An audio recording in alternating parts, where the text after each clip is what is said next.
요한계시록 22장 6절 보겠습니다.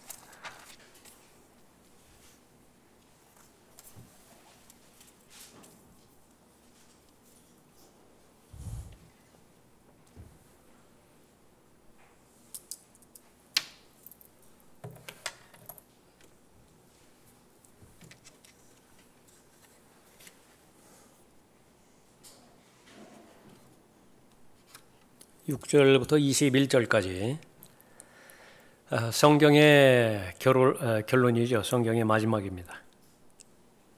또 그러니까 요한계시록의 결론이면서도요. 지난 시간에 살펴봤던 것처럼 5절까지 그 시간의 흐름은 이제 다 끝나게 되었습니다.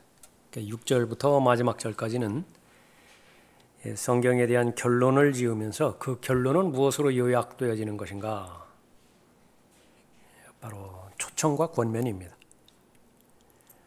그래서 대환란에 있는 환란 성도들에 대한 권면이 있고요. 또 교회 시대에 대한, 교회 시대에 살아가는 그리스도인에 대한 권면이 있습니다. 6절 보십시오. 또 그가 나에게 말하기를 이 말씀들은 신실하고 참되도다. 거룩한 선지자들의 주 하나님께서 반드시 속히 되어질 일들을 그의 종들에게 보이시려고 그의 천사를 보내셨느니라. 속히 되어질 일들은 1차적으로 대환란에 일어날 성도들에 관련된 일들입니다. 7절에 보라 내가 속히 오리라. 이 책의 예언의 말씀들을 지키는 자는 복이 있도다. 라고 하더라. 나 요한이 이런 일들을 보고 들었노라. 내가 듣고 또 보고 나서 이 일들을 내게 보여준 그 천사의 발 앞에 경배하려고 엎드렸더니 그가 내게 말하기를 보라 그리하지 말라. 나도 선지자들인 내 형제들과 이 책의 말씀들을 지키는 자들과 같은 너희의 동료 종이니 하나님께 경배하라고 하더라. 가능성이 제일 많은 선지자는 다니엘일 것이. 그렇다고 해서 본문에 나와 있는 선지자가 다니엘이라고 하는 직접적인 증거는 없지만은 다니엘 책과 요한계시록 책의 유사성을 살펴볼 때에 가장 가능성이 많이 있는 대상이죠. 다니엘이 잘못했던 잘못이라고 한다면 느부갓네살 왕이 절했을 때요. 그 절을 받았다는 사실입니다. 받지 말았어야 됐어요. 하나님이 아니기 때문에 그 부분이 또 부연돼서 설명되어지는 부분이기도 합니다. 10절에 또 그가 내게 말하기를 이 책의 예언의 말씀들을 봉인하지 말라. 이는 그때가 가까움이라. 다니엘에게는 봉인하라 말씀하셨고요. 사도 요한에게는 봉인하지 말라 말씀하셨습니다. 불의한 자는 그대로 불의함에 있게 하고 더러운 자는 그대로 더러움에 있게 하라. 반면에 의로운 자도 그대로 의로움에 있게 하고 거룩한 자도 그대로 거룩함에 있게 하라. 보라 내가 속히 오리니 내가 줄 상이 내게 있어 각 사람에게 그의 행위에 따라 주리라. 나는 알파와 오메가요 시작과 끝이며 처음과 마지막이라. 그의 계명들을 행하는 자들은 복이 있나니 이는 그들이 생명나무에 대한 권리를 가지며 또 그 문들을 통하여 도성 안으로 들어가게 하려 함이니라. 대환란에 대한 경고이고 천년 왕국에 대한 직접적인 경고이기도 하죠. 그러나 개들과 마술사들과 음행자들과 살인자들과 우상숭배자들과 누구든지 거짓말을 즐겨 행하는 자는 모두 다 바깥에 있으리라. 나 예수는 교회들에 관한 이런 일을 너희에게 증거하기 위하여 나의 천사를 보내었노라. 나는 다윗의 뿌리요 사손이며 또 빛나는 새벽별이라 하시니라. 또 성령과 신부가 말하기를 오라 하더라. 듣는 자도 오라 말하게 하고 또 목마른 자도 오게 하며 원하는 자는 누구든지 생명수를 값없이 마시게 할지어다. 이는 내가 이 책의 예언의 말씀들을 듣는 각 사람에게 증거함이니 누구든지 이것들에 더하면 하나님께서 이 책에 기록된 재앙들을 그에게 더하실 것이요. 또 누구든지 이 예언의 책의 말씀들에서 삭제하면 하나님께서 생명의 책과 거룩한 도성과 이 책에 기록된 것들에서 그의 부분을 제하여 버리시리라. 이런 일들을 증거하신 분이 말씀하시기를 반드시 내가 속히 오리라 하시니라. 아멘. 그러하옵니다. 주 예수여 오시옵소서. 우리 주 예수 그리스도의 은혜가 너희 모두와 함께 있을지어다. 아멘. 어려운 부분들은 없죠. 다 기록된 그대로 말씀이고요. 성경 어디를 펴나 다 일관된 주제로 흐르는 내용입니다. 예수 그리스도께서 다시 오실 것이고요. 그분께서 친히 그렇게 말씀하셨으니까 자신의 이름을 걸고 자신의 명예를 걸고 맹세한다는 말이 그 부분이죠. 반드시 실현하실 것입니다. 자, 6절부터 21절까지 이 요한계시록의 결론이라고 하는 제목으로 오늘은 설교, 간략하게 그 설교를 그렇게 하도록 하겠습니다. 교회는 어떻게 시작해서 어떻게 끝나는가? 요한계시록을 통해서 알 수 있습니다. 또 왕국은 어떻게 시작하여 어떻게 끝나는 것인가? 역시 마찬가지로 요한계시록을 통해서 알 수 있죠. 요한계시록 1장 1절에서 예수 그리스도에 관한 계시라. 성경 전체의 주제는 예수 그리스도시죠. 태초에 하나님께서 하늘과 땅을 창조하셨느니라. 예수 그리스도시라고요. 아멘. 주 예수요 오시옵소서. 예수 그리스도시죠. 그러니까 예수 그리스도로부터 시작해서 예수 그리스도로 끝나는 것인데, 특별히 요한계시록에 와서 그 계시의 절정을 이루게 되어지는 것입니다. 반드시 속히 되어질 일들을 그의 종들에게 보여주시려고 하는 것이 목적이에요. 하나님의 관심은 지금 현재 있는 일들이 아닙니다. 과거의 일들 더더군이 아니에요. 그러니까 앞으로 어떤 일들이 닥칠 것인가. 교리적으로 두 부분으로 나누어서 하나는 이제 요한계시록에 나와 있는 여기 기록된 재앙들이라고 하는 말이 본문에 나오죠. 요한계시록 6장부터 요한계시록 20장까지 나오는 기록된 재앙들이 있습니다. 이것은 경험해 보지 못한 재앙들이죠. 대비하라는 것이에요.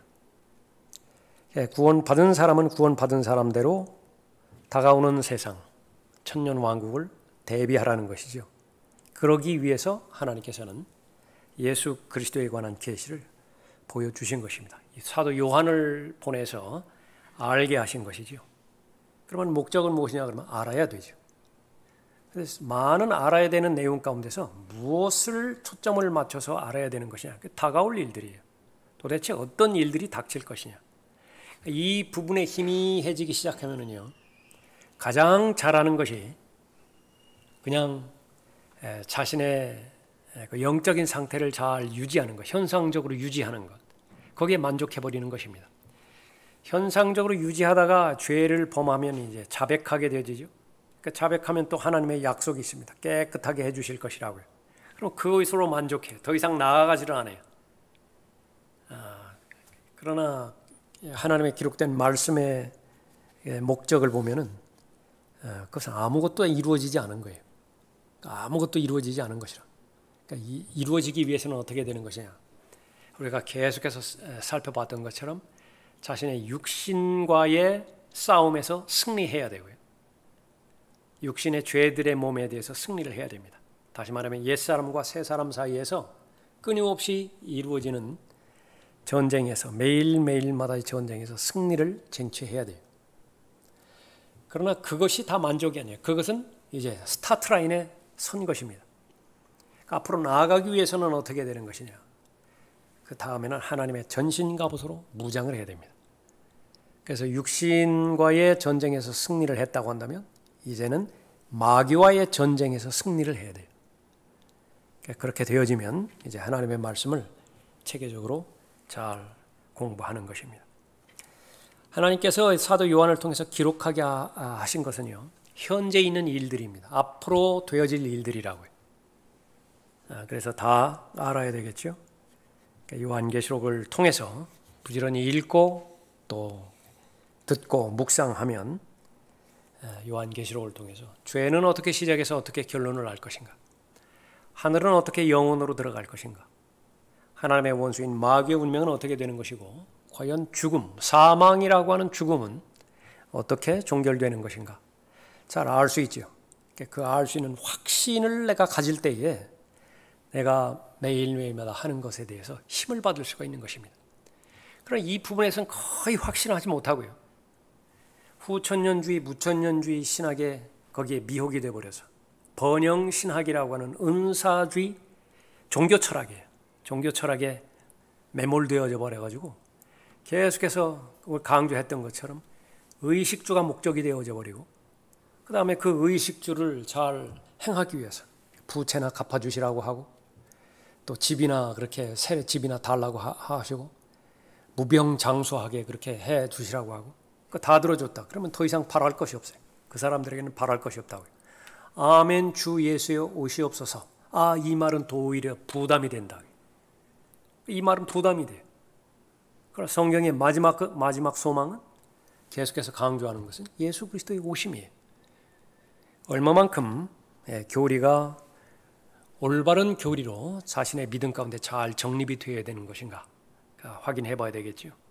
그러지 않으면은요, 계속해서 이 하나님의 말씀에 대해서 투자한다고 하는데, 하나님의 일에 헌신한다고 하는데, 그것은 하나님께서 그렇게 싫어하시는 자기 의만 계속 강조하는 그런 어리석음을 저지르는 것입니다. 성경에서는 세 가지로 결론을 그렇게 내어집니다.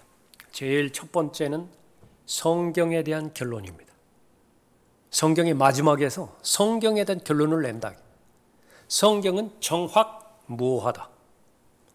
그 결론입니다. 6절 보십시오. 또 그가 나에게 말하기를 이 말씀들은 신실하고 참되도다.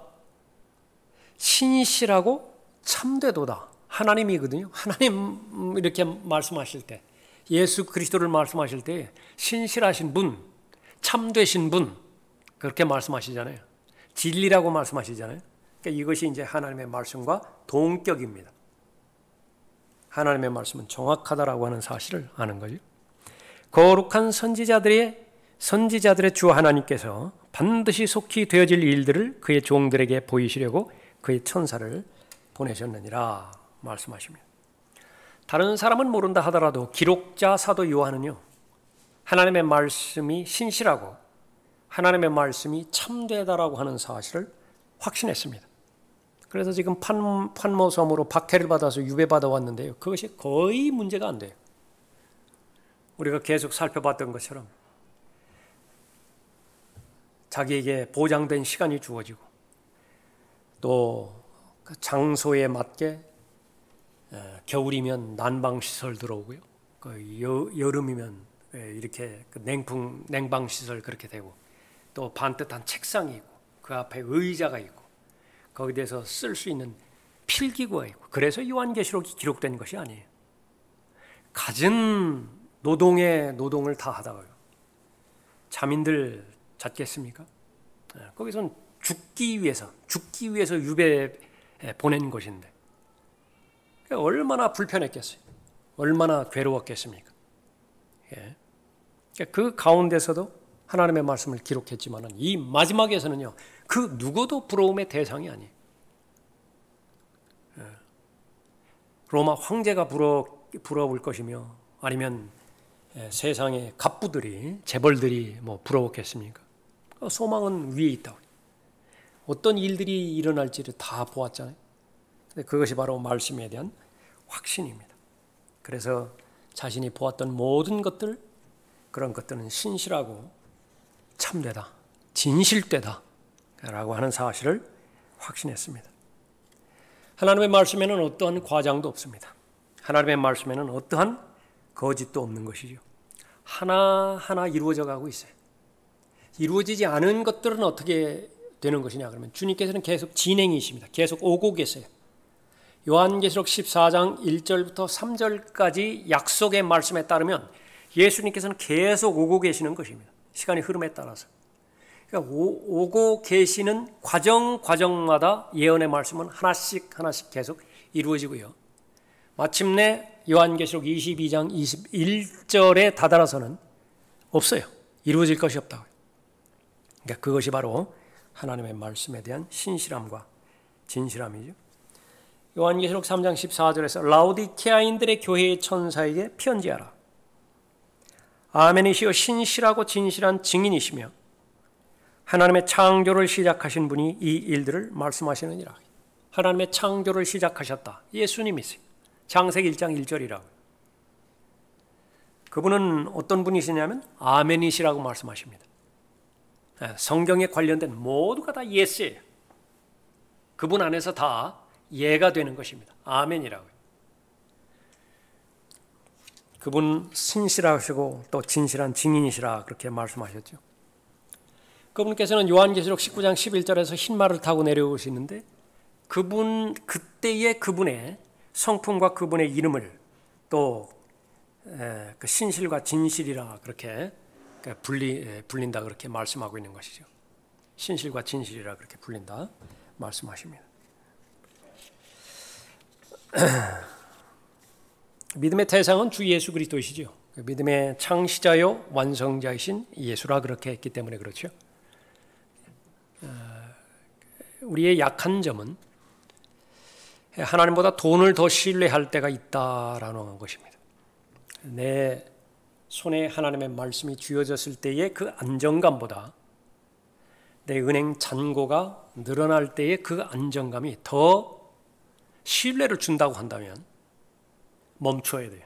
하고 있는 일들을 멈춰야 된다.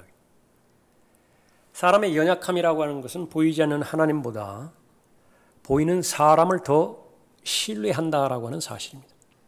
하나님께서는 제일 많이 경고의 대상 가운데 하나였었죠. 사람을 신뢰하는 자는 덫에 걸려요. 그것은 함정입니다. 사람은 용납의 대상이고 이해의 대상이고 섬김의 대상이에요. 예? 신뢰의 대상은 바로 예수 그리스도이시고 예수 그리스도께서 하신 말씀이죠. 예수 그리스도만이 하신 약속을 지키십니다. 사람은 그 약속을 지키지 못합니다. 예수 그리스도만이 앞으로 이루어질 일들을 미리 말씀하실 수 있으세요. 유일하신 분이시라고요. 그 예언의 말씀은 반드시 성취되어지는 것이죠. 그래서 자신의 말씀과 자신의 이름을 하나로 묶으셨던 것입니다. 왜 하나님께서는 하나님의 말씀을 영감으로 주어졌겠어요?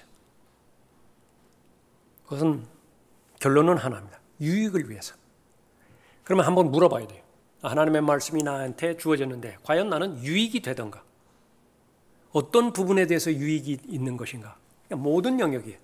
그래서 모든 영역에 있어서 최종 권위가 하나님의 말씀이라고 우리는 고백하고 믿고 실행하고 있죠. 그 성경의 마지막에서는요, 그 자주 들었던 그 논증, 자주 들었던 명제, 자주 들었던 반복되고 반복되어지는 그 제목, 그것이 결론을 내는 것입니다. 가장 중요한 것이에요.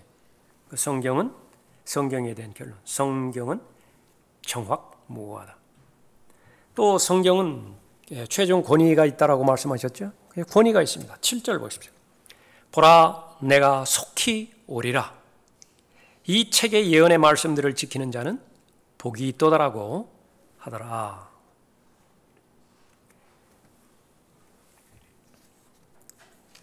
내가 속히 오리라라고 말씀하셨던 이 부분들은 약속의 말씀이고 예언의 말씀인데요. 여기에 권위가 선포되어지는 것을 말하는 것입니다.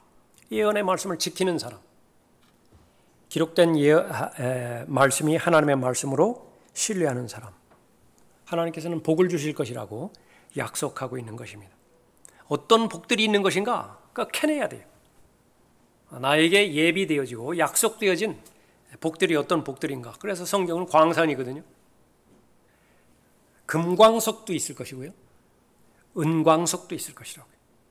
그것을 성령께서 조명해 주시는 분별력을 통해서 다 순금으로, 순은으로 다 만들어야 되죠. 금과 은과 보석으로 건축가로서 매우 주의해서 나무나 짚이나 그루터기로 짓는 것이 아니라 금과 은과 보석으로 집을 짓는 것이, 그렇게 되어지면 바로 하나님께서는 보장해 주십니다. 약속의 말씀, 그 말씀의 권위가 나를 보장해 주는 것입니다. 너희가 나를 사랑하면 나의 계명들을 지키라. 늘 자신에게 투영해 봐야 되는 것이죠. 나는 지금 말씀의 사람인가? 요한계시록의 결론은 바로 성경에 대한 결론을 말하고 있는 것입니다. 이 성경은 누구나가 믿을 수 있다라고 보장해 주십니다. 다시 한번. 봉인하지 말라라고 말하죠. 9절에 보면 10절에 또 그가 내게 말하기를 이 책의 예언의 말씀들을 봉인하지 말라. 이는 그때가 가까움이라 말하고 있습니다. 이 말씀에 얼마만큼 복된 말인가라고 하는 것은요. 천사들도 몰랐잖아요. 그리스도의 고난과 다가올 영광을 천사들도 몰랐어요. 그러니까 그것이 어느 때를 가리키는 것인지 자세히 살펴보았다고 그렇게 말하고 있지 않습니까? 이 교회 시대에 산다라고 하는 것은요. 정말로 하나님의 복을 받은 대상 가운데 최고의 복을 받은 대상인데 구원부터 그렇죠. 이제 여기 보면은 그 성령과 교회가 그 초청을 하는 데 있어서 값없이 마시게 하라 그렇게 말을 합니다. 17절에 보면 또 성령과 신부가 말하기를 오라 하더라 듣는 자도 오라 말하게 하고 또 목마른 자도 오게 하며 원하는 자는 누구든지 생명수를 값없이 마시게 할지어다. 여기에는 어떤 스펙도 필요 없어요. 어떤 종교적인 열정이라든지 노력도 필요 없는 것입니다. 값없이라고 하는 것은 에베소서 2장 8절 9절을 정확하게 말하는 것이거든요. 믿음으로 말미암아 은혜를 구원받는 것을 말하는 거예요. 유일하게 교회 시대에만 있습니다. 그런데 이 부분이 값없이 주셨다라고 하는 것을 너무 받아들이는 측에서 가치 없게 받아들임으로 인해서 망해버리는 거예요. 아담과 이브가 한 예였었죠. 마음대로 먹을 수 있다고요. 하나님께서 베풀어 주시는 것을 마음대로 먹을 수 있다고요. 그 마음대로 먹을 수 있는 것 가운데 하나가 생명나무예요. 그 생명나무에 다가가기 위해서는 지금 요한계시록에서 결론 지는 것은 무엇이냐면 행위가 있어야 돼요. 그러나 아담과 이브는 어떤 행위도 요구하지 않습니다. 마음대로 먹을 수 있어요. 생명나무도 마음대로 먹을 수 있다고요. 그래서 아담과 이브는 하나님의 말씀에 순종하기만 했다라고 한다면 값없이 아무 대가 없이 영원히 사는 거예요. 그러니까 그것을 차버린 것입니다. 마찬가지로 은혜 시대도 마찬가지죠. 값없이 구원을 받을 수 있는 것인데 그 구원을 차버렸고요. 거기서 그치는 것이 아닙니다. 이제는 다가오는 세상에 있어서도 마찬가지입니다. 하나님의 은혜로 구원받은 하나님의 자녀들이 동일한 하나님의 은혜의 능력 가운데서 상속과 통치의 대열에 참여하게 되는 것인데 다 걷어차버렸어요. 은혜의 가치를 모르기 때문에 그런 것이죠. 그런데 성경은 분명하게 보장합니다. 누구나 믿을 수 있어요. 누구나 누릴 수 있는 것입니다. 누구나 하나님의 말씀을 깨달을 수 있고 소유할 수 있습니다. 왜 그렇습니까? 성령께서 봉인을 풀어주셨다. 그러나 다니엘에게는 봉인하라고 말씀하셨죠. 그러니까 모르는 거예요. 사도 바울이 교회에 대한 계시를 받기 이전에 구체적으로 말하면 사도행전 7장까지의 경륜에 걸쳐서 살았던 유대인들은 불행한 유대인들이었어요. 그러니까 교회 시대를 모른다고요. 교회 시대를 모르는 상태에서 고난당하는 메시아를 기록된 말씀 그대로 받아들이는 것은요. 그것은 교회 시대에 하나님의 말씀을 올바로 나누어서 공부하는 것과는 다른 차원이라. 그러면 무엇을 말하는 것이냐? 그렇게 모든 사람에게 열려져 있는데 과연 누리느냐 그 말이에요. 하나님의 은혜, 하나님의 은혜의 말씀, 하나님께서 보장해 주시는 진리, 그걸 누리는 것이냐? 그러니까 여러분들이 그것을 생각할 수 있어야 돼요. 그러니까 여러분 자신이 하나님의 말씀에 따라서 하나님의 은혜로 값없이 구원을 받았고 거기서 그치는 것이 아니라 하나님의 말씀에 대한 권위를 존중하고 또 하나님의 말씀에 따라서 진리의 말씀을 올바로 나눈 결과 하나님의 지속되어지는 은혜의 혜택을 누리고 있다라고 한다면요. 그러니까 여러분 마음 가운데서는요. 무엇이 올바로 사는 것이냐, 무엇이 가치 있게 사는 것이냐. 그러니까 여러분 마음 가운데서는 부러움의 대상이 있어서는 안 돼요. 여러분의 마음 가운데 행여나 어떤 대상이나 그것이 물질이든 사람이든 어떤 시스템이든 부러움의 대상이 있다가 죄 짓고 있는 거예요. 그건 명백하다. 그 잘못 살고 있는 거예요. 그건 즉시 자백해야 돼요. 그러니까 예수 그리스도를 내가 소유를 했다. 예수 그리스도 안에 다 있는 거예요. 모든 것이 다 있어요. 누구나가 믿을 수 있다라고 하는 사실을 우리가 아는 것이죠. 성경은 닫힌 책이 결코 아닙니다. 성경은 열린 책이에요. 성경에 담겨있는 그 진리, 누가 깨달을 수 있는 것이냐? 정직하기만 하면 돼요. 순종하기만 하면 되는 것입니다. 누가 정직하고 순종한 자세가 되죠? 어린아이들이. 어린아이처럼 되면 하나님의 말씀을, 혜택을 받게 되어지는 것입니다. 왜 믿지 못하는 것인가? 왜 믿지 못하는 것인가? 왜 깨닫지 못하는 것인가? 눈이 감겨져 있기 때문에 그런 것인데, 그것은 자업자득이에요. 욕심 때문에 그렇다고요. 왜 그런 것이냐? 성경을 무엇인가의 동기에 의해서 이용해 먹으려고 하는 것이. 그러니까 설교자 같으면 자기 입지를 내세우기 위해서 성경을 이용해 먹고 싶다. 그 사람들도 성경을 봐요. 그러나 믿기 위해서 보는 것이 아니라고요. 순종하기 위해서 보는 것이 아니라 자기를 드러내기 위해서 본다. 성경 역시 마찬가지입니다. 성경을 왜 암송을 하는 것인가? 제일 첫 번째 목적이 치매 걸리지 않는데 아주 좋대더라. 이용해 먹는 거예요. 아무것도 아니에요.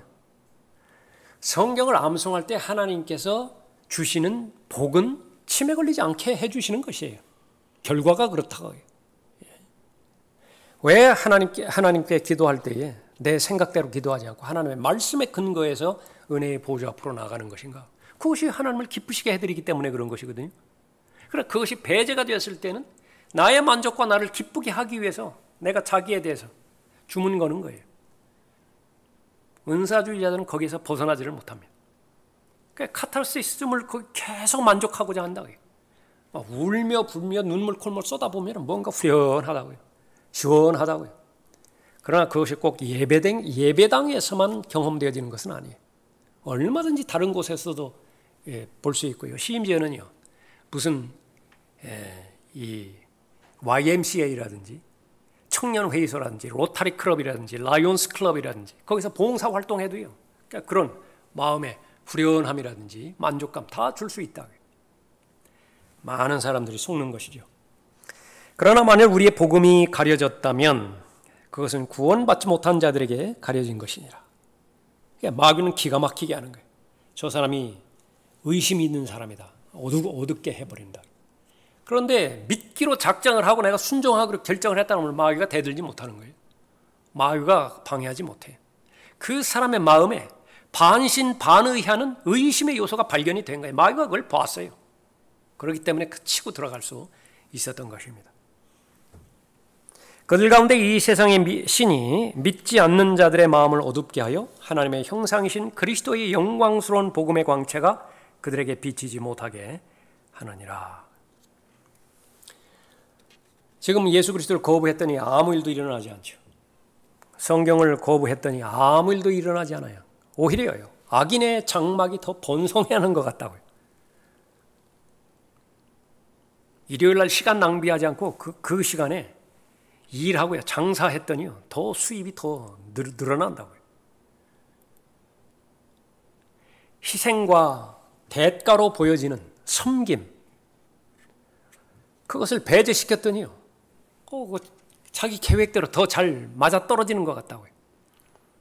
그러니까 그 사람들에게는 무엇이 없는 것이냐? 요한계시록 결론이 없어요. 그러나 결론을 가지고 있는 상태에서는요, 자신들이 시간에 파묻혀서 시간에 종속되어서 마땅히 보아야 될 것을 보지 못한다는 사실을 모르는 것이죠. 나를 거절하고 내 말들을 받아들이지 아니하는 자는 그를 심판할 이가 있으니 곧 내가 말한 그 말이 그를 마지막 날에 심판하리라. 그러니까 요한계시록 21장까지 오면 다 정리정돈되는 것입니다. 하늘과 땅은 없어져도 내 말들은 결코 없어지지 아니하리라. 하나님께서 말씀하셨는데 그냥 두루뭉술하게 그냥 넘어간다든지, 자신의 기억력에 의존해서 똑같이 하나님도 기억력에 의존하는 분이신가, 시간이 많이 지났음으로 인해서 다 기억에서 잊혀졌다든지 그런 거 없다. 내가 하나님을 섬기고 내가 하나님께 순종하고 내가 하나님을 위해서 희생했지요. 오래전 일이라고요. 그러니까 나는 기억에서 사라졌을지 몰라요. 많은 그런 부분들이 있으실 거라고 여러분들. 복음을 위해서, 지역교회를 위해서, 또 성도들의 성도와 섬김을 위해서 많은 부분들을 희생을 했는데 여러분 기억에는 거의 다 잊혀졌을 것이라고. 그러나 하나님은 잊지 않으세요. 모든 것을 다 기억하십니다. 보상하시는 분이시죠. 자, 성경에 대한 결론이고요. 두 번째로는 구주에 대한 결론입니다. 구주는 반드시 다시 오십니다. 12절 보십시오. 보라 내가 속히 오리니 내가 줄 상이 내게 있어 각 사람에게 그의 행위에 따라 주리라. 20절 보십시오. 이런 일들을 증거하신 분이 말씀하시기를 반드시 내가 속히 오리라 하시니라. 아멘. 그러하옵니다. 주 예수여 오시옵소서. 속히 오리니라고 말씀하셨습니다. 속히 되어질 일들, 속히 오리니, 이것이 결론이에요. 반드시 이 일들은 이루어지는 것인데 바로 구주 예수 그리스도께서는 다시 오신다라고 하는 사실입니다. 약속을 이루기 위해서 오시죠. 고아처럼 남겨두지 않으시겠다라고 하고 승천하신 거예요. 그 약속은 반드시 이루실 것입니다. 주님의 오심은 둘로 나뉘어지죠. 그리스도의 몸된 신부를 부르기 위해서 공중으로 오실 것이에요. 데살로니가전서 4장에 있는 것처럼. 또 예수 그리스도는 통치하시기 위해서 지상으로 오실 것이라고요. 공중으로 오시고 지상으로 오신다고요. 둘 다 반드시 오세요. 예수 그리스도의 오심은 하나만 있는 것이 아니라 둘 다 있는 것입니다. 성도들에게 있어서 가장 간절한 소망, 커다란 소망, 진정한 화평, 그것은 화평의 왕이 오시는 것이지요. 가장 간절한 기다림은 내가 그분의 신부라고 한다면 신랑이 오는 것보다 더 간절한 소망이 없어요. 그 약속의 말씀처럼 다시 오시는 것이지요. 사도 요한은 성도를 예표하고 있죠. 요한계시록 4장에서 요한이 끌려 올라갔습니다. 성도의 휴거를 예표하고 있죠. 성도를 대표하는 요한의 마지막 기도예요. 무엇이죠? 오시옵소서. 오시옵소서. 여러분이 무엇을 하든지 간에요. 어떤 상태에 있든지 간에 곰곰이 한번 체크해 보세요. 어떤 상황에 있든지. 지금 이 상태와 이 시간에 내 진정한 기도의 제목이 아멘 주 예수의 오시옵소서라고 하는 그 기도를 믿음으로 드릴 수 있는 것인가? 그것이 자연스럽게 연결이 되지만 지금 올바른 상태에 있는 것이고 올바른 일을 하시는 거예요. 계속 하시라고. 집중해서 하시라고. 그러나 그 기도를 하기에는 지금 괴리감이 있다. 다시 멈춰야 돼. 다시 조율해야 되는 것입니다. 다시 튜닝해야 돼. 그렇게 될 때에 영에 있어서나 혼에 있어서나 몸에 있어서 책망받을 것이 없게 되어지는 것입니다. 주님께서는 반드시 다시 오실 것이라고 그렇게 말씀하고 있죠. 성경의 결론이니만큼 성경을 존중하는 성도는 그 갈망을 자신의 기도로, 자신의 열망으로 가지고 있는 것입니다. 그분께서 오시면 반드시 보상하신다라고 마지막에 말씀을 하세요. 그분은 보상하시는 분이시라. 히브리서 11장에서 믿음에 대한 정의와 강조를 할 때도 마찬가지였죠. 믿음이 없이는 하나님을 기쁘시게 해드릴 수가 없는 것인데 크게 두 가지로 나눈다고 한다면 하나님께서 존재하시는 것을 믿는 것이라. 하나님께서 존재하시는 것을 믿는 사람은 육체의 눈으로 보여지는 사람만 있다고 해서 허튼 짓 하지 않는 것이죠. 어딜 가나 언제 어디서나 하나님께서 계시는 것이에요. 그렇기 때문에 사람을 신뢰할 필요가 없다고요. 사람을 두려워하지도 않고 무서워하지도 않아요. 또 하나는 하나님을 열심히 찾는 자들에게 하나님께서는 보상하시는 분이세요. 그걸 당연하게 믿는 거예요. 보상으로 성경은 바로 마치게 되어지는 것이요. 11절 다시 보십시오. 불의한 자는 그대로 불의함에 있게 하고 더러운 자는 그대로 더러움에 있게 하라. 반면에 의로운 자도 그대로 의로움에 있게 하고 거룩한 자도 그대로 거룩함에 있게 하라. 보라, 내가 속히 오리니 내가 줄 상이 내게 있어 각 사람에게 그의 행위에 따라 주리라. 불의한 자는 이때가 되면, 하나님의 시계가 멈춰져 버리면요, 계속 불의한 상태에 있어요. 해결책이 없어요. 카톨릭에서 만든 무슨 연옥이라든지 그런 과정을 통해서 뭐 거룩해지고 깨끗해지고 정화되고 그런 거 없다고 말해요, 성경에서. 불의한 상태로 하나님께서 주신 기회의 시간이 끝나버리면 그 상태로 영원히 들어가는 거예요. 불의한 자는 그대로 불의함에 있게 하고, 더러운 자 역시 마찬가지입니다. 예수 그리스도의 보혈로 깨끗해지지 않았다. 예수 그리스도의 은혜로 깨끗해지지 않았다. 그러면 더러운 상태로 계속 가는 것이에요. 그런데 더 악화만 되어지는 것입니다. 불의한 자는 더 불의해지고요, 더러운 자는 더 불의해진다. 이게 반면에 의로운 자도 그대로 의로움에 있게 하고 거룩한 자도 그대로 거룩함에 있게 하라. 보라, 내가 속히 오리니 내가 줄 상이 내게 있어 각 사람에게 그의 행위에 따라 주리라. 말씀하고 있죠. 그래서 주님을 섬긴 자들에게 보상해 주시는 것입니다. 예수님께서 시장하심으로 인해서 무화과나무 지나실 때에 먹을 것이 있나 하고 기대감 가운데 들어갔죠. 열매가 좀 있어야 되는데 익은 열매는커녕 열매 자체가 없어요. 실망하셨죠. 하나님도 실망하십니다. 하나님도 실망하세요. 그러나 신실하게 하나님을 잘 섬긴 사람들, 그 사람들을 만났을 때 하나님께서는 말씀하십니다. 칭찬하십니다. Well done.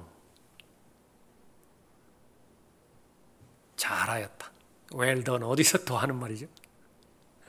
미디움이 아니라 well done. 잘 익었어요. 온전하게 잘 익었어요.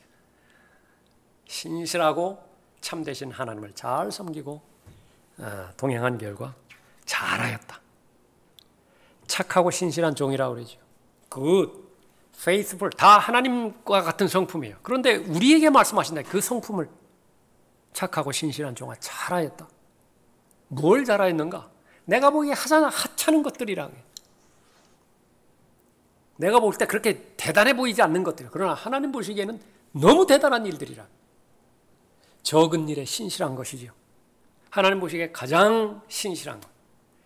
본 적도 없고 들은 적도 없는데 예수 그리스도를 믿은 거예요. 대단하게 칭찬하시는 것입니다. 기록된 말씀을 통해서 보이지 않는 영으로 계신 하나님께서 하신 계획에 동참을 했어요. 대단하게 보시는 것입니다. 그러니까 나중에는 어떻게 됩니까? 통치하라. 주인의 기쁨에 동참하라. 보상하는 그런 분이시죠. 자신의 권위가 있으시기 때문에 바로 구주는 다시 오신다라고는 말씀을 다시 한번 확신하는 것입니다. 13절에 보면 나는 알파와 오메가요 시작과 끝이며 처음과 마지막이라. 이런 말 누가 했어요? 예수 그리스도 외에는 이런 말을 하신 분이 없다고. 권위입니다. 그분께서 최종 권위이고 우주의 최종 권위가 되시는 분이시죠. 그분은 예언된 메시아라고 그렇게 그 말씀하십니다. 16절에 보면 나 예수는 교회들에 관한 이런 일을 너희에게 증거하기 위하여 나의 천사를 보내었노라. 나는 다윗의 뿌리요 자손이며 또 빛나는 새벽별이라. 다윗의 자손, 예언된 메시아죠. 만왕의 왕이 다윗의 뿌리로부터 이제 나올 것입니다. 새벽별이라 말씀하셨죠. 새벽별, 금성을 말하는 것인데 태양을 말하는 것입니다. 태양, 별이라고요. 마라키 4장에 보면 태양이 떠오르죠. 새벽별입니다. 예수 그리스도께서 재림하셔서 그 의로우신 영광의 빛으로 하늘을 채우시고 땅을 채우실 것입니다. 모든 것이 다 새롭게 되어질 것이 요한계시록의 결론입니다. 마지막으로 성령에 관한 결론의 말씀이에요. 성령은 마지막까지 초청하시고 권면하십니다. 경고하세요. 그 목적으로 오셨으니까 17절을 보십시오. 또 성령과 신부가 말하기를 오라 하더라. 듣는 자도 오라 말하게 하고 또 목마른 자도 오게 하며 원하는 자는 누구든지 생명수를 값없이 마시게 할지어다. 이는 내가 이 책의 예언의 말씀들을 듣는 각 사람에게 증거함이니 누구든지 이것들에 더하면 하나님께서 이 책에 기록된 재앙들을 그에게 더하실 것이요 또 누구든지 이 예언의 책의 말씀들에서 삭제하면 하나님께서 생명의 책과 거룩한 도성과 이 책에 기록된 것들에서 그의 부분을 제하여 버리시리라. 이런 일들을 증거하신 분이 말씀하시기를 반드시 내가 속히 오리라 하시니라. 아멘. 그러하옵니다. 주 예수여 오시옵소서. 우리 주 예수 그리스도의 은혜가 너희 모두와 함께 있을지어다. 아멘. 초청에 대한 이 호소를 하시는 것이죠. 여기서는 신부도 발견이 되어집니다. 교회와 함께 계속해서 예수 그리스도와 관련된 초청을 하는 것입니다. 모든 구원받은 사람들, 모든 구속받은 사람들의 마음, 그 마음 속에서는 예수 그리스도의 다시 오심을 사모하고 갈망하게 되어지는 것이죠. 수고하고 무거운 짐진 자들이 인생에 대한 정의인데요. 성령으로 충만한 상태에 있다고 해서 자신의 삶을 짓누르고 억누르는 짐이 없다고 하는 말이 아니에요. 그러면 수고하고 무거운 짐을 어떻게 해결할 것이냐? 열망으로 해결하는 것입니다. 열정으로 해결하는 것이에요. 지금 내가 질병으로 인해서 육체에 고통이 없다라고 하는 말이 아니에요. 여전히 짓누르고 있다고요. 불면증에 시달리기도 하고 위장장애로 어려움을 겪기도 하고요. 면역이 이상이 생기고 근골격계에 이상이 생기고 그렇다고요. 그러면 우리가 기도할 때에 두 가지 방법이 있는 것인데 초보적인 단계에서는요. 그 고통을 하나님께서 해결해 주세요. 잘 살게 하신다고요. 그러나 그 한계는 어디 있느냐면 대부분 쉽게 돌아가요. 자신의 생으로 다시 돌아간다고 말이에요. 과거로 다시 돌아가는 것이. 그러지 않기 위해서는 내 마음의 소원을 하나님 앞에 다시 한번 드리는 것이 됩니다. 고쳐주시든 낫게 해주시든 지간에 제가 주님께 가까이 다가가는 데는 절대 이상이 없습니다. 이거는 어느 영역에서나 마찬가지예요. 부하게 하시든 가난하게 하시든 나는 부에 처할 줄도 알고요. 가난도 배운 사람입니다. 그것을 하나님 앞에 고백할 수 있다고 한다면 물질로부터 자유로운 사람이라고. 그러니까 그 사람은 얼마든지 하나님께서 부요하게 해주시는 것이. 건강도 역시 마찬가지입니다. 이 시대의 또 하나의 우상은 건강이에요. 막 3시간, 4시간, 막 한나절 다 건강에 쏟아붓는다. 그러니까 건강만 유지하면 이제 바랄 것이 없어요. 과연 하나님 믿는 사람인가? 그러니까 무엇을 위한 건강인가? 근력이 있으면 힘을 쓰기 위해서 근력이 필요할 텐데 근력은 잘 갖춰놨는데요. 일이 없어요. 그 근력을 쓸 데가 없다고요. 그것을 잘 활용할 수 있어야 되겠죠. 병이 낫지를 않았어요. 그런데도 그 질병을 극복할 수 있는 고차원의 방법은 뭐냐면요. 하나님에 대한 열망이 더 커지는 것입니다. 하나님의 일에 대한 열정이 더 커지는 것이에요. 그렇게 되어지면 자연스럽게 수레바퀴의 크기가 지름이 커진 결과 웅덩이는 그대로 있다고요. 웅덩이는 예전의 웅덩이 그대로예요. 그러나 상대적으로 아무것도 아닌 것으로 보여지게 된다고요. 자, 영혼을 알 수 있어요. 우리가 지금 죽은 다음 어떻게 되어지는 것을 알 수 있고요. 개인적으로는, 경륜적으로는 교회 시대가 끝나게 되어지면 대환란이 오고 천년 왕국에 의해서 시대 중에 시대를 거쳐서 영혼으로 들어간다는 사실을 알 수 있죠. 그러니까 우리는 지금 요한계시록 21장을 가지고 있습니다.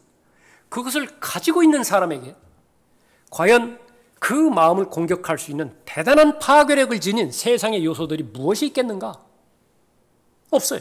그런 것은 없다고요. 그리스도의 사랑에서 끊을 수 있는 것은 없어요. 존재하지 않아요. 그러한 진리를 우리가 알고 있고 그러한 결론을 가지고 있는 것인데 바로 성령 하나님으로 말미암아 가능한 것이죠. 계속 예수 그리스도를 받아들이라고 예수 그리스도께로 나오라고 호소하라고 있는 것입니다. 그런데 왜 적지 않은 사람들이 예수 그리스도께 나오지 못하고 있는 것이죠? 무언가가 발목을 잡고 있기 때문에 그래요. 무언가가 사슬에 매여 있는데요. 그 사슬을 끊어버리지를 못해요. 그래서 병행해서 하나님께서는 피하라고 경고하시는 권고가 있습니다. 그 부분들에 순종했을 때에 온전한 초청에 응하게 되는 것이죠. 17절 보십시오. 18절 보십시오.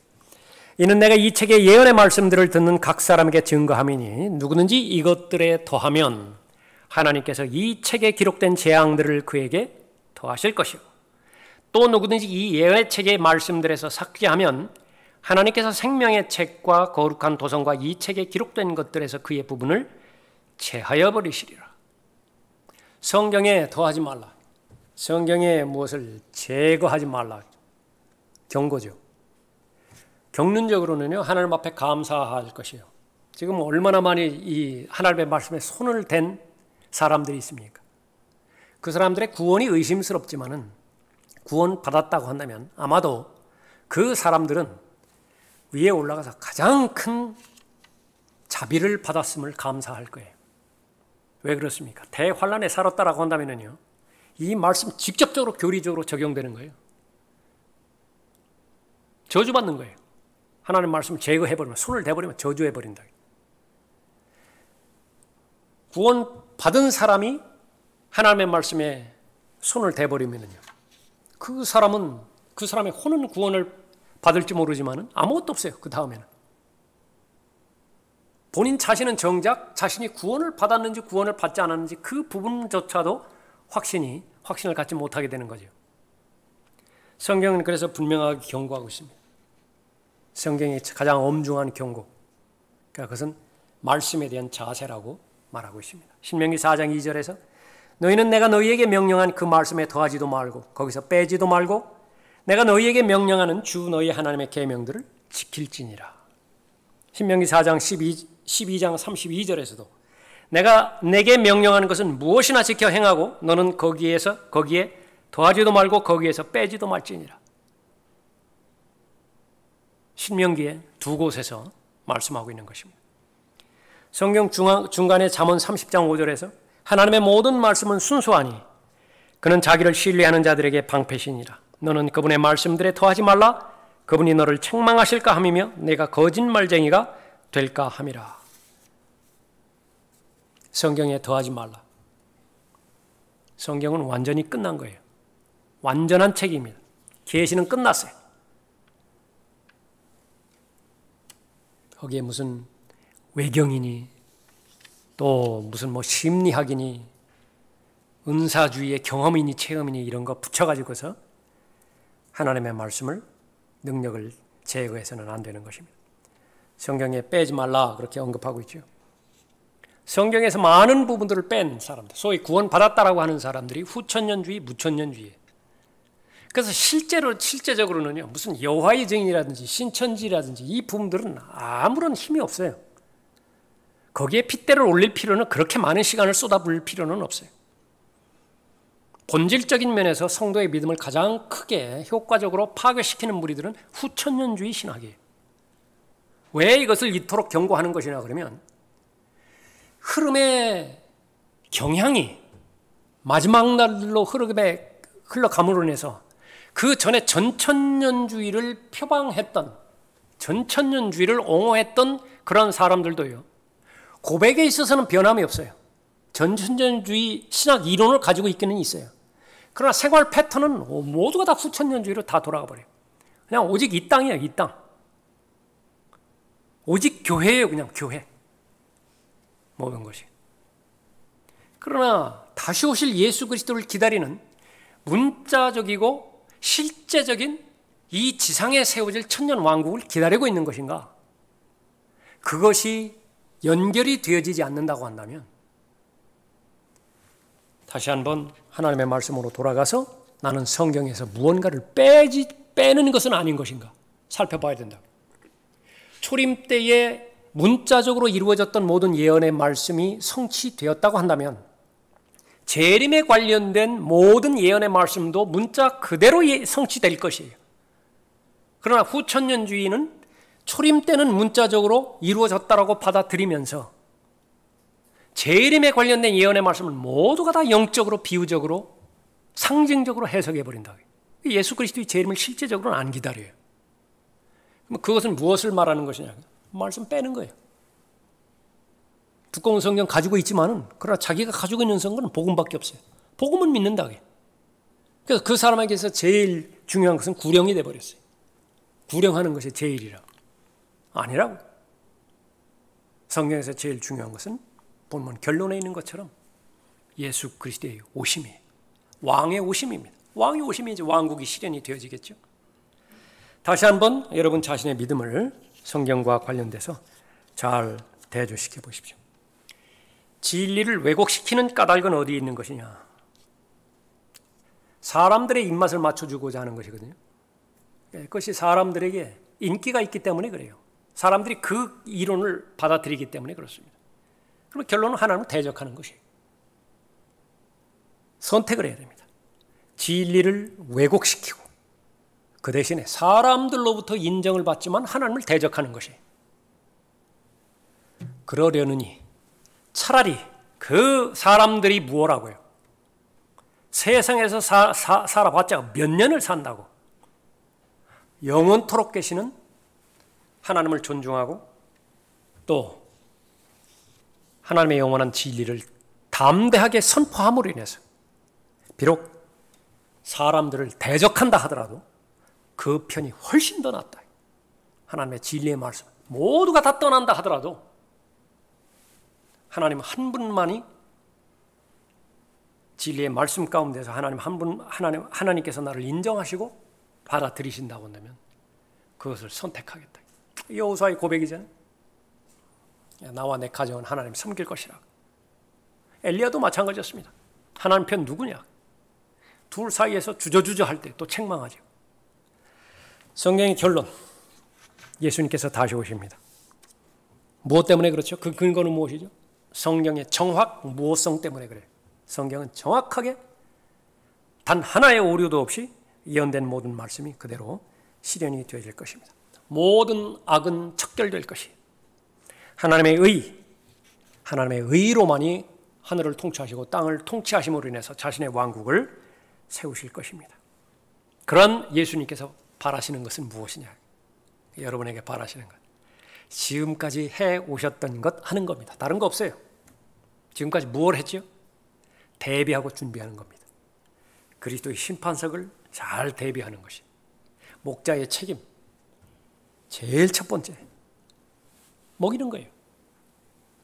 먹이는 것은 다른 말로 하면 하나님의 나라에 관한 모든 계획을 하나도 빠뜨리지 않고 다 전달해 주는 것입니다.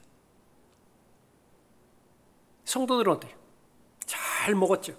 하나님의 입에서 나오는 양식. 또 하나님의 모든 계획을 다 알아들었죠. 하나씩 채비 다 갖출 거 아니겠어요? 그리스도의 심판석에서 모두가 다 칭찬받는다. 그래서 목자와 성도의 동일한 목적은 그리스도의 심판석에 서로 잘 세우는 거예요. 부모의 목표, 그리스도인 동역자의 목표 모두가 다 마찬가지라. 그 목표에 있어서는 성경에서 그것을 옛길이라 말씀하셨는데요. 하나님께서 말씀하셨기 때문에 변하지 않으시는 한 그 진리도 변하지 않는 것을 볼 수 있죠. 성경의 결론, 주님께서는 곧 오십니다. 산 소망이니만큼 여러분들이 지금 어려운 일들에 의해서 잠시 놓을 수 있어요. 외부의 압력에 의해서 여러 번 우리가 설명하는 그림이지만은 진북 방향을 가리켰던 자침이요 외부의 힘에 의해 가지고 다른 방향 가리킬 수 있어요. 그것이 우리의 삶이에요. 그러나 외부의 힘이 제거가 되었을 때 그 자침은 반드시 복원력을 가져야 돼요. 100% 복원력을 가지고 진북 방향을 다시 가리킬 수 있어야 된다. 그것은 영적인 오뚜기나 마찬가지예요. 옆에서 걷어차면은 오른편으로 휘청 넘어갈 수 있어요. 그러나 그거는 순간이에요. 잠정적이라고. 고난을 받기는 받되 잠깐뿐이라고 그랬어요. 잠깐뿐이라고. 그러니까 다시 복원력이 살아있기 때문에 가는 것입니다. 위험스러운 것은 어떤 것이죠? 오랫동안 눌려있어요. 오랫동안 외부의 힘에 의해 가지고 눌려있어요. 복원력이 70%밖에 복원되질 않아요. 그것이 위험한 것입니다. 이를 위해서 계속 기도에 진력하고 또 말씀 안에 늘 머물러 있을 수 있도록 우리들의 마음을 믿음의 창시자의 완성자이신 예수 그리스도께 맞춰야 되겠죠. 자, 오늘은 요한계시록 마지막 시간이었습니다. 요한계시록의 결론, 곧 성경의 결론이죠. 오랜 시간 동안 요한계시록 잘 공부를 했는데 의미가 있기 위해서는요, 다시 1장으로 돌아가셔서 기회 되는 대로, 시간 되는 대로 계속 읽으시되, 조금 욕심을 부렸어요. 이번에는 1장부터 22장까지 단번에 좀 읽어보는 거예요. 단번에 읽고 요한계시록 1장에다가 한문으로 하시든지 뭐 이렇게 빗금으로 하든지 정자, 발을 정자 쓰는 거예요. 한 번 읽었습니다. 제대로 읽는 거죠. 그러면 그것은 요한계시록에서 약속된 그 약속의 말씀에 정확하게 여러분이 들어가려는 것입니다. 부지런히 듣고, 부지런히 읽고, 부지런히 공부하고, 부지런히 묵상할 때에 성령 하나님께서 여러분에게 복을 주실 것입니다.